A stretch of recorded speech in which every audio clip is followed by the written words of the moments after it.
욥기 38장 22절에서 38절까지 한 절씩 들어갑니다. 내가 눈 곳간에 들어갔었느냐, 우박 창고를 보았느냐.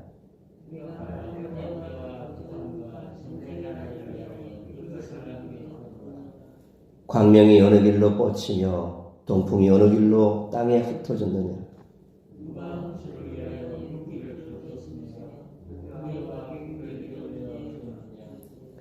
누가 사람 없는 땅에 사람 없는 광야에 비를 내리며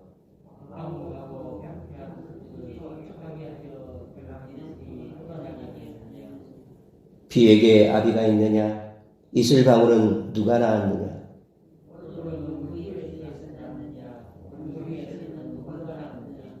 물은 돌같이 굳어지고 깊은 바다의 수면은 얼어붙느니라.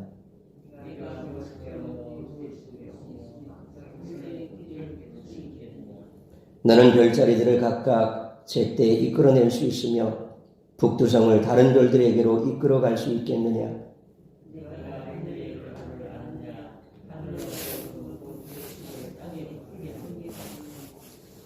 내가 목소리를 구름에까지 높여 넘치는 물이 내게 덮이게 하겠느냐?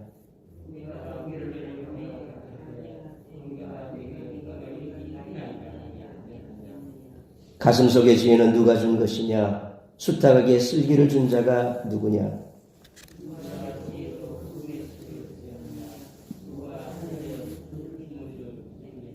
(38절) 같이 읽습니다. 티끌이 덩어리를 이루며 흙덩이가 서로 붙게 하겠느냐? 아멘. 하나님의 질문은 하늘의 기후현상과 관련해서 계속됩니다. 하나님은 욥에게 눈과 우박에 대해 광명과 동풍의 길에 대해 질문하십니다. 이러한 질문을 통해 하나님은 자신만이 이것들을 만드시고 통제하실 수 있음을 보여주십니다. 세상은 혼돈에게 삼켜졌고 그래서 세상엔 질서가 없다는 욥의 주장이 여기서 힘을 잃습니다. 하나님은 오히려 세상이 혼돈에 빠지지 않도록 질서로 다스리시며 세상이 생명체들을 위한 우주적 생명의 집이 되도록 만드십니다. 욥은 이 땅에서 이루어지는 모든 일을 자신의 관점에서 지금까지 재단했습니다. 하지만 하나님은 창조주이자 세상의 보존자로서 모든 피조물의 관점을 고려하여 다스리십니다. 하나님은 욥의 인간 중심적 사고에 제동을 거시고 당신이 인간뿐만 아니라 모든 피조물을 위해 일하고 계심을 드러내십니다. 대기권보다 더 높은 곳에 위치한 하늘의 별들도 하나님의 통치 대상입니다. 하나님은 자신의 뜻대로 하늘의 별들을 묶기도 하시고 풀기도 하심으로 별들의 움직임을 제어하십니다. 그래서 저희들이 과거에 나왔던 영화들 보면 이 우주에 있는 우리 은하계에 있는 행성 가운데 유성이 떨어져서 지구와 충돌을 하면 이게 지구와 조그만한 이 유성이라도 떨어져 충돌하면 엄청난 충격파가 있답니다. 그래서 딥 임팩트라는 영화라든지 아마겟돈이라는 영화라든지 뭐 그런 거 보면 그렇게 유성이 지구와 충돌하는 그런 시나리오를 가지고 영화를 만든 것을 저도 봤습니다. 근데 실질적으로 성경상으로 보면 우리 지구에 그런 일은 일어나지 않습니다. 왜냐하면 그렇게 해서 하나님이 심판하시진 않거든요. 노아의 홍수 때 물로 심판을 하셨습니다. 그리고 무죽의 언약을 주시면서 그걸 증표 삼아 다시는 물로 이 땅을 심판하지 않겠다고 약속하셨습니다. 소돔과 고모라에 불과 유황불이 떨어졌습니다. 그렇게 소돔과 고모라는 멸망했지만 지구 전체가 멸망당한 건 아니거든요. 그러니까 그런 어떤 헐리우드적인 그런 시나리오는 성경하고는 맞지 않습니다. 주님이 이 땅에 오시어서 심판주로 오시고 그리고 그 이후에 이 땅에 심판이 있는데 그 심판은 우리가 생각한 대로 그런 어떤 자연재해로 인해서 전체 지구가 멸망을 하는 어떤 그런 시나리오는 아니라는 거죠. 오늘 본문에서도 얘기하는 것처럼 하나님께서 별들을 묶기도 하시고 풀기도 하신다. 모든 것을 하나님이 다스리신다는 겁니다. 그러니까 그런 영화 보고 혹시 우리도 그렇게 되지 않나? 뭐가 그 나사에서 무슨 또 유성이 하나 이렇게 돌고 있는데 오고 있는데 걱정하실 필요는 없습니다. 하나님께서 그런 걸 다 지켜주시되 우리는 그냥 믿음으로 주님의 때가 되면 이런 기상이변이라든지 이런 것들도 또 하나의 우리가 사인으로 볼 수 있으니까 더 믿음 단단히 먹고 이래서 삶이 혼란스럽겠구나. 내 믿음은 내가 지켜야 되겠다. 그리고 아직 구원받지 못한 자 내가 구원해야 되겠다. 그런 마음으로 사시면 되지 괜히 그것 때문에 근심하고 염려할 필요가 없다는 겁니다. 사실 고대에는 별자들의 움직임을 통해서 계절의 변화를 감지할 수 있었지요. 그래서 우리도 음력이 있고 양력이 있습니다. 사실 양력은 태양력이고 음력은 이와 같은 계절의 변화를 별자리라든지 이런 것을 통해서 정확하게 파악을 하고 그래서 그런 것들을 나라에서 가르쳐주고 백성들에게 알려주어서 농사짓기에 그래서 사실 이런 계절의 변화는 사람들에게 언제 씨앗을 뿌리고 거두게 될지를 알게 하는 중요한 기점이며 하늘의 질서를 의미하기도 했습니다. 또는 그걸 가지고 점을 치기도 했죠. 애국도 그랬고 고대 근동지방이나 제국들은 보면 다 이게 점성술가들을 옆에 두고 그래서 왕들이 통치를 하면서 이 별들의 움직임을 보고 언제 전쟁에 나가야 되겠느냐 앞으로 이 나라의 기운이 어떻느냐 이런 것들에 대해서 관심이 참 많았던 것을 봅니다. 근데 실질적으로 오늘 이 본문과 비교해 보면 다 엉터리지 않습니까? 그 모든 하늘의 별자리를 묶기도 하고 풀기도 하시는 분이 하나님이신데 그거 보고 무슨 점을 칠 수 있습니까?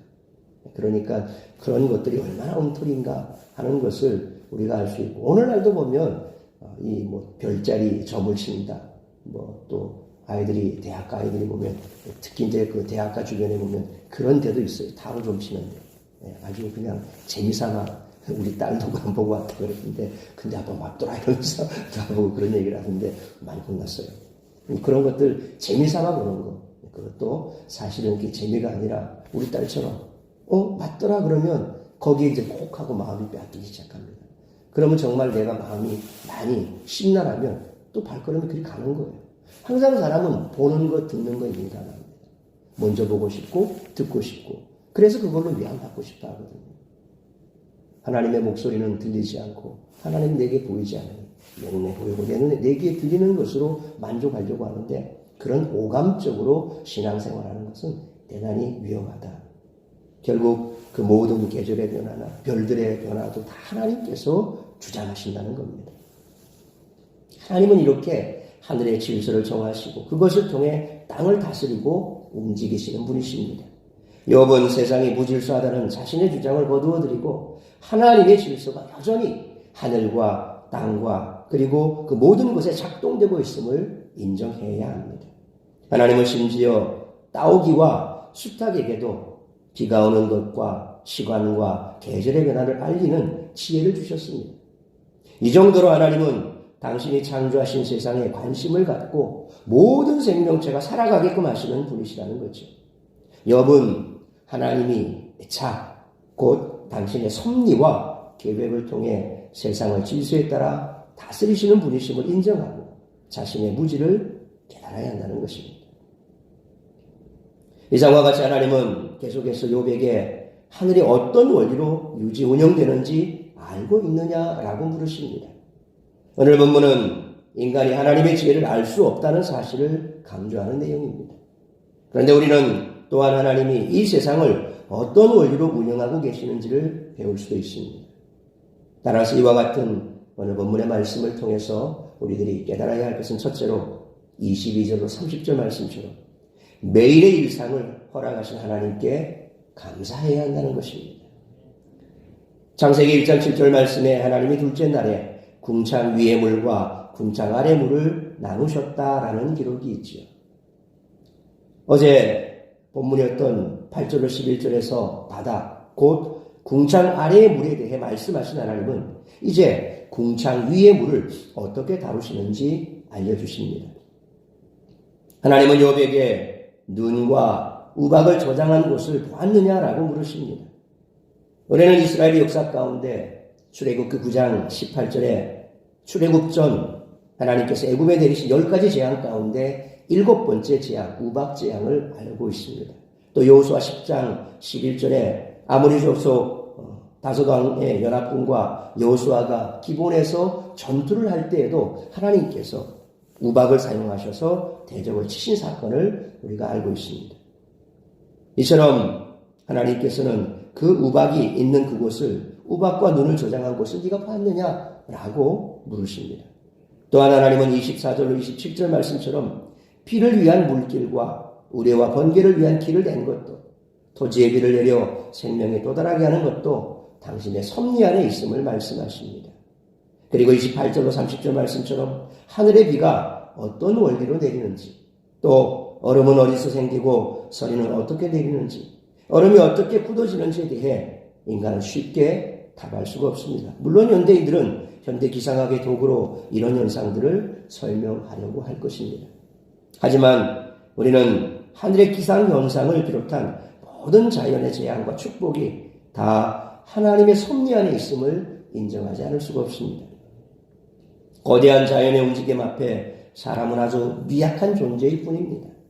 인간은 태풍이나 지진과 같은 재앙 앞에 너무나 취약하기에 하나님이 지켜주시지 않으신다면 그 역사가 끝나버릴 수도 있다는 것이죠. 그러므로 하늘의 기상현상을 비롯한 모든 자연의 재앙과 축복이 다 하나님의 섭리 안에 있다는 사실을 기억하고 매일의 일상을 살아가신 하나님께 감사하는 우리 모두가 되시기를 축원합니다. 두 번째로 31절로 38절 말씀처럼 삶의 전 영역에서 하나님을 기억하고 감사해야 한다는 것입니다. 하나님은 시간의 흐름에 따라 계절이 바뀌는 것도 당신이 허락하신 일임을 말씀하십니다. 고대인들은 별자리를 보고 계절의 흐름을 파악했죠. 하지만 그것이 어떤 원리로 계절의 변화를 불러오는지 알 수 없었기에 각종 신화를 만들어냈을 뿐입니다. 여기서 하나님은 31절로 33절 말씀처럼 별자리가 움직이고 하늘의 궤도가 변하는 것도 당신의 권세 아래 있음을 말씀하신다는 겁니다. 제가 중학교 때인가요? 그때 읽었던 책이 하나 있습니다. 대예언이라는 책인데 그 책은 노스트라다무스, 프랑스의 예언자 노스트라다무스가 썼던 책입니다. 사실 제가 중학교 때부터 신앙생활을 하기 시작했었는데, 근데 그 대재앙이라고 하는 노스트라다무스가 쓴 그 책에 보면 언제 지구가 멸망하느냐. 여러분 기억나십니까? 새천년이 이루어진 1999년, 이제 20세기에서 21세기로 넘어갈 때 모든 컴퓨터들이 이 21세기를 인식을 못해서 그래서 오작동할 수 있다 라고 하는 그런 얘기들이 막 떠들어왔거든요. 그러면서 또 그 노스트라다무스가 예언한 것은 1999년 9월인가요? 7월이 1999년 9월인가? 아무튼 그때 지구가 멸망한다. 왜? 지구를 중심으로 모든 별들이 그란지 크로스 크게 십자경을 이루게 된다. 그때 지구가 멸망한다라고 얘기를 하거든요. 오늘 이렇게 욥에게 하나님께서 말씀하신 거 보면 이런 이 전체의 움직임, 소위 지금 태양을 중심으로 해서 수금지와 목도 천여명 다 정확하게 태양을 중심으로 돌고 있지 않습니까? 근데 이게 1999년이 되면 일자가 된다. 지구 가운데 있고 일자가 된다.